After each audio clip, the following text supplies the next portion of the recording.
What is going on, everyone? Semi-original guy here, aka Mr. Cannon from Advanced Wars by Web, bringing you another live league game of the day. Today we are playing on Night Break. This is a Fog of War matchup, triple base with an airport, contested comm towers in the middle.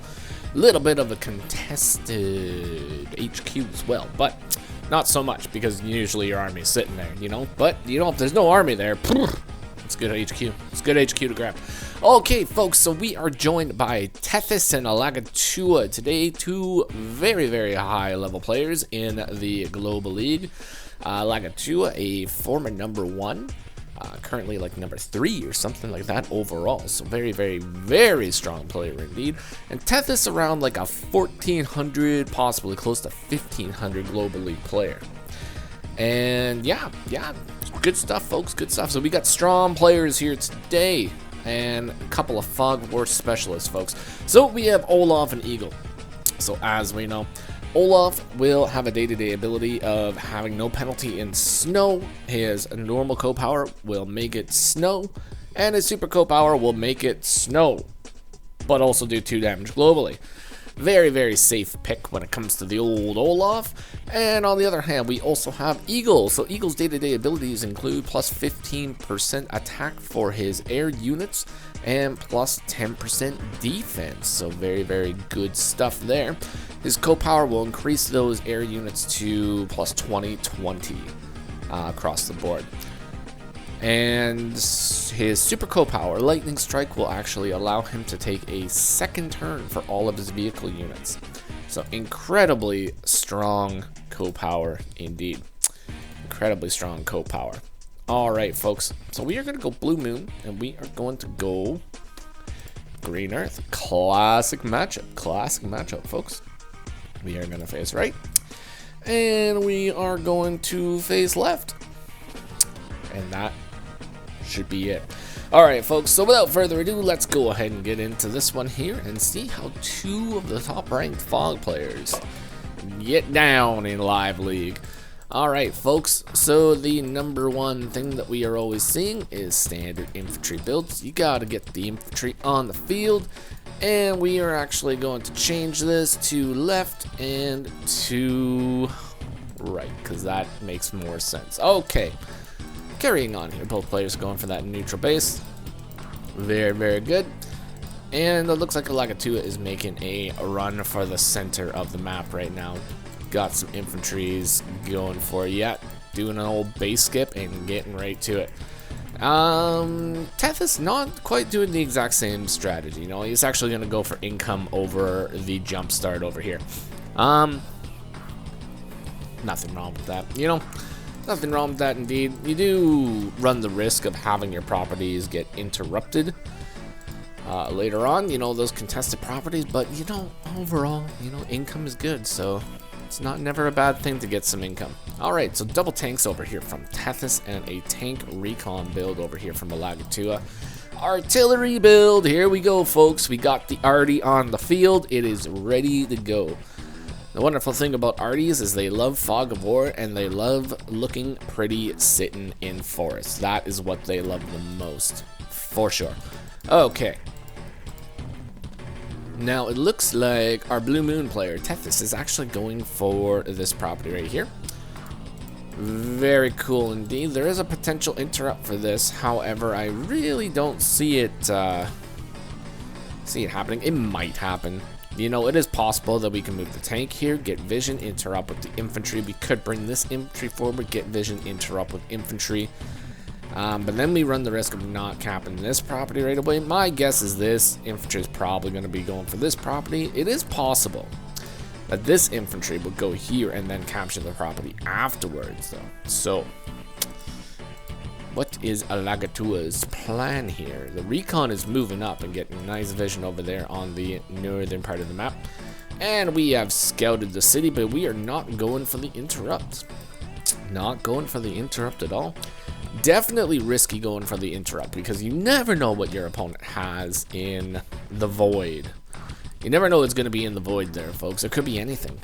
Anything. Could be an artillery. Could be a recon. Could be more infantry. Just never know. I mean, this early in the game, the only thing you can really expect would be either a tank, maybe an artillery, probably not an artillery, but tank or recon or infantry. That's really the only options at this point. Although as the game progresses, you know, the threat of bigger, scarier units come in there. Alright, so Elagatua getting a nice tank snipe over here. Now, the tank was baited by the infantry to go in there, and in turn was struck by another tank. 50% damage to that boy right there. He is not feeling too hot. He's not feeling too good. He is just feeling it. Definitely feeling it. Alright, so both players have gone for their day 8 anti-air. Very nice. You got to get the anti-airs on the field, folks, because these airports will start pumping out the battlecopters very, very soon. And, I mean, in the long run, too, having an anti-air on the field is not necessarily a bad thing. It is very, very good for sniping off some infantry. Maybe you might see a lone infantry sitting on a road, you know. And in which if that is the case, you know, I mean, anti-air love that, as long as you can get a free shot and it's not like, you know, too spooky to do so. Okay, cool. This is an interesting placement here, because we could go here, right? Or we could go here, which would cover both of these tiles, right by this. But Elagatua decides to play a little bit more defensively and actually puts his artillery behind a wall. Which is, you know, it's pretty good. You know, it's pretty good. It's being smart. It's not yeeting away units unnecessarily. It's very good. Ooh, we got a devastating looking line right here, and triple tank reinforcement coming next turn. But Tethys has 4 tanks over here on the northern section of the map, so he's not doing too bad at all. And since he actually got the first tank strike, there is a slightly good possibility that he will probably be getting that Winter Fury before the lightning strike. So, might be okay for him. Does get the battlecopter here, very, very nice on day 10. The battlecopters, you know, as we know, very strong units. Fog of War, they're pretty strong as well. Oh no! Yeah, Fog of War, the battlecopters are pretty strong too, right? They're very mobile. You hate to see this, folks. You hate to see it. He goes in for the attack, fails. Unfortunate. So we don't actually end up getting the blocker here with the infantry, but we do take it out eventually with the 6 HP and go to threaten a cap here. Brings a tank forward in a very unfortunate position too. I'm assuming Elagatua is gonna bring another. Yeah, okay, we brought that tank there anyways. I was thinking, like, if this tank maybe went over here to heal, you know, we would have a full HP, 9 HP to take that guy out next turn, but now we have the threat of a property flip. So would it be more advantageous to stop the cap or to attack the tank? Now, obviously, this is Elagatua's strong side, and this is Tethys' strong side, so it's very, very risky to go in and fight a 2 base side with a solo base side. You know, most likely you are probably not going to win. Normally the 1 base side is more of a defensive side. You know, you want to take a nice defensive position. You don't want to be pushing up too much. And oh dear, oh dearest me, would you just look at that? We just went up with 2 tanks and took 2 shots. And there is some very sketchy stuff in the darkness. Very sketchy stuff indeed. Okay. Oh boy. Oh, I feel like Elagatua is going to have a feast here. Just a good old-fashioned feast. And just eat a bunch of dudes. Just eat them all. Ooh, yeah. Double tank assault with an infantry. Oh, that is 3 units down in 1 turn. Does not push up into the strong front over here. Just playing it defensively. Very smart over there. Got a super strong line over here. Tethys definitely in a little bit of a pickle here. We are becoming very overwhelmed with units. So, we actually decide to bring a tank down and attack this tank right here. Okay, very cool. We are going to go attempt to snipe a property. And we're not going to attack any more than that. Okay, so we did bring a tank down. We do have 2 tanks ready to reinforce that guy. So if Elagatua does decide to go up and attack this guy, he is going to be hit with counterattack. And it's going to be pretty strong. It's going to be a pretty strong counterattack. I don't think he's going to go up and attack that, though. No, he's going to go up and attack it. What am I talking about? Of course he's going to go up and attack it. This is Elagatua we're talking about here. This guy knows Fog of War, and he knows when he sees a tasty free dude, he's probably going to go for it. Alright, day 13. And Tethys doesn't actually have a whole lot of vision on the front line. Unfortunately, his recon was taken out. If he did have a recon down here, I'm pretty sure he had a recon down here. I might not, maybe I'm mistaken, but I'm pretty sure. But either way, doesn't matter. Okay, going up, taking a shot on this tank. Ooh, right in arty range. Very unfortunate. Bringing the battlecopter up now. Ooh. Oh boy. And we are going for a nice attack up north as well too.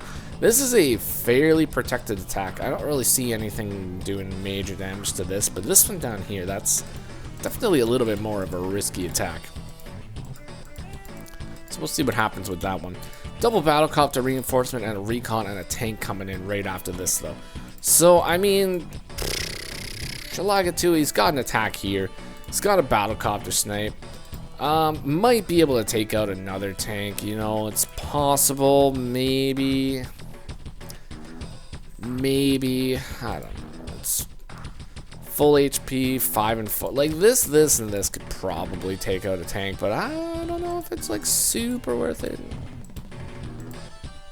Alright, it's worth it. Oh, this is like a very nice play too, so he uses the 4 HP to take this guy out. And instead of actually attacking and getting chip damage to his healthy tank, he goes up, takes a shot with the 5 HP, taking it down to 3, and then gets a nice roll here. Does take a little bit of chip damage, but nothing visible, you know, nothing. Doesn't take it down to 9, only does a little bit of damage. But we take this unit all the way down to 1. Sick. Alright, but Tethys, our Olaf player, he does have the Winter Fury ready to go. We are definitely going to be seeing some snow here next turn. Elagatua buys a double recon with a battlecopter and a infantry build this turn.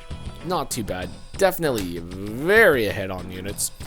And Olaf pops the Winter Fury. The bane of Eagle players all around the world, folks. Seeing the snow and seeing your air units movements just cut in half. Hate to see it, folks. Hate to see it. And we went down and we took a big fat shot on an anti-air. That guy is all the way down to 1 HP.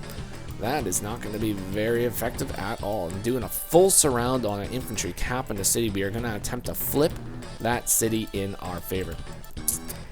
And it might be possible, you know, it might be possible. Unless we actually get a lightning strike, it's possible, you know? It's definitely possible. And I don't really see a lightning strike happening just to stop a cap. I mean, obviously you can get more value out of a lightning strike by attacking other units, but I mean, you don't really see a whole lot. And if you don't really see a whole lot, it's kind of risky to go for a lightning strike, because you never know if you're just going to waste the lightning strike, you know?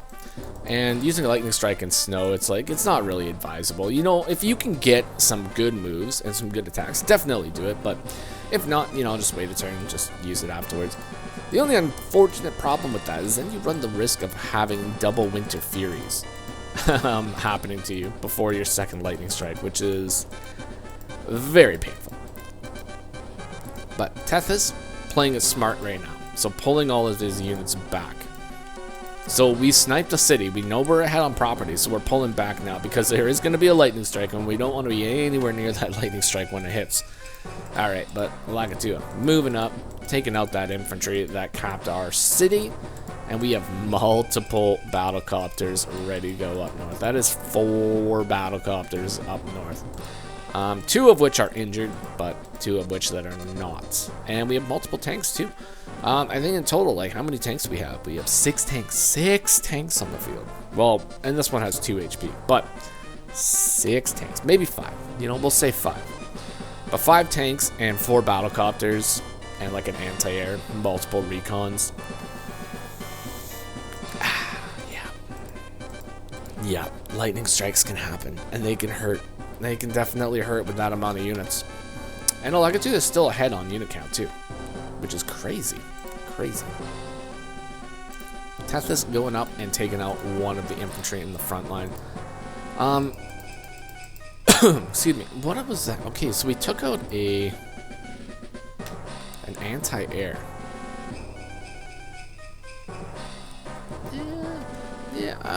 Yeah, I guess that's fine. You know what? Taking out a 1 HP anti-air, it's not necessarily like the worst thing. What could possibly happen, right? So, like, if you get a battlecopter and it attacks another battlecopter, it's gonna do about, like, well, for Eagle, probably like close to in the 90s. You know, it's gonna do in the 90s. A 1 HP anti-air will do about 10% damage, give or take, right? So that 1 HP anti-air could actually make the difference between getting a KO on a copter or not. So, yeah, maybe take it out. Just get it out of here. Just make sure it's not gonna hurt anybody later on. I mean, all it costs you is an infantry, I guess, so it's not like super bad. Is this gonna be a lightning strike? This could be a lightning strike. I mean, we see this guy. I don't know. We gotta be careful. Definitely gotta be careful. See, if we had that 1 HP anti-air, you know, if we had that 1 HP anti-air, would have been pretty good. Is what it is, though, folks. Is what it is. So we're going for the cap. I don't think we're gonna get lightning strike this turn. No, we're just gonna take the safe hits. Yeah, safe hits form the line. Like, this is a disciplined line right here. Tethys is playing incredibly well, though, considering being a little bit behind here, but is technically ahead when it comes to properties. But definitely played to his advantage here. You know, he hit the Winter Fury, and then he just ran away.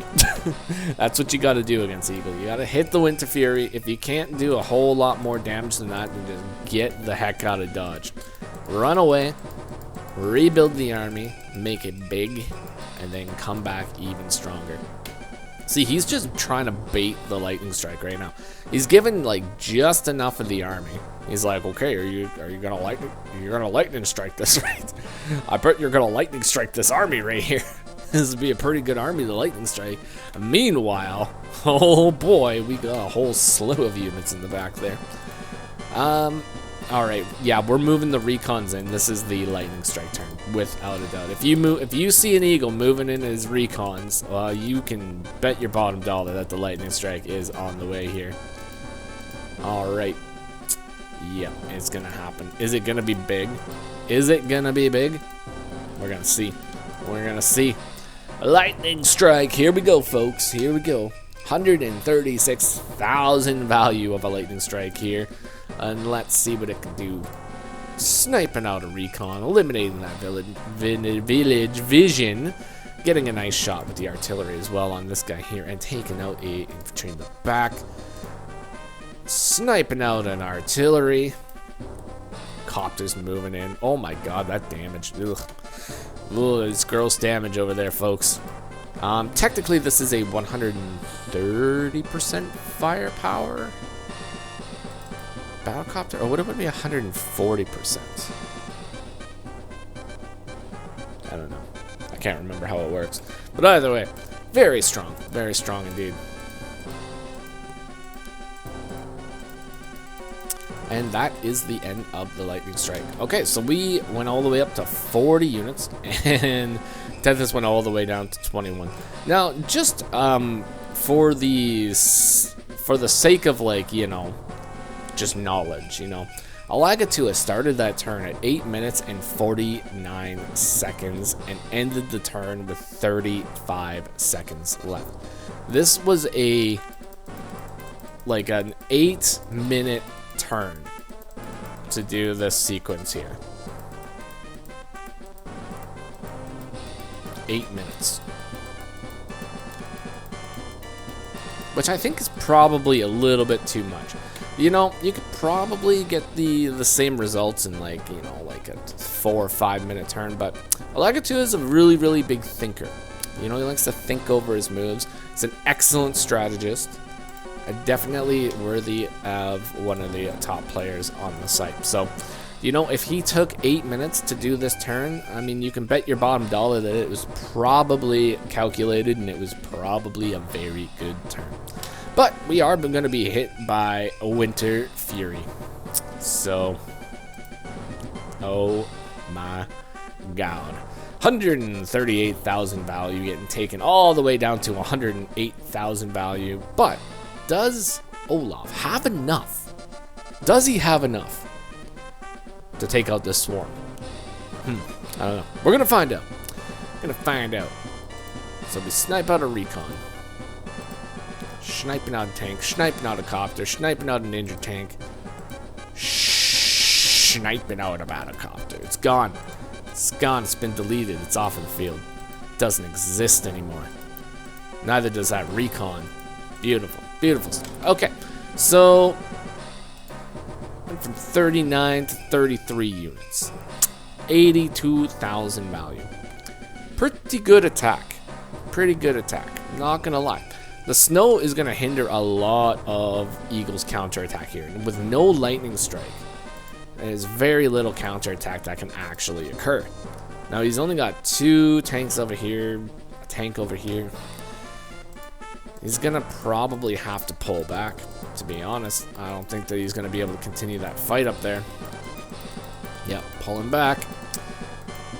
Pulling back. Day 19, attempting to continue the camp over here. Has a nice defense around the unit. This needs two capture points. But with a anti-air right there, it's very likely that that anti-air is going to be able to just obliterate that infantry. Boom! It's gone. It's gone. It's out of here. Just obliterate it. All those hopes and dreams of capturing that city are gone when that anti-air showed up with his little antennas. Oh god. Oh jeez almighty. What a shot. What a shot. And doesn't actually attack any more than that. Pretty much just goes for that attack and it's just like, yep, that's it. That's all I'm gonna do. I'm not gonna be doing any more. Elagatua definitely responds. Gonna try to get another cap going here. It is possible to maybe get the cap. We do have some units around, like I said, but leaving a 2-shot potential over here as well. Now, if 2 tanks do go in here, I mean, they are going to get blasted by artillery, but I don't know, I'd probably still go for that. I probably would do that. Just obliterate them. Another anti-air comes up and just obliterates the infantry. Oh my god! Look at that guy. Look at him. What an MVP right there. Just coming in and just doing the dirty work. And we get a breakthrough to hit the artillery in the back line. 2 artilleries in the back line have been attacked, brutalized.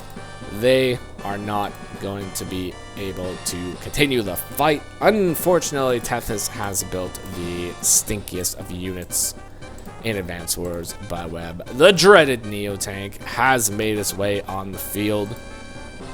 And Elagatua continuing the attack.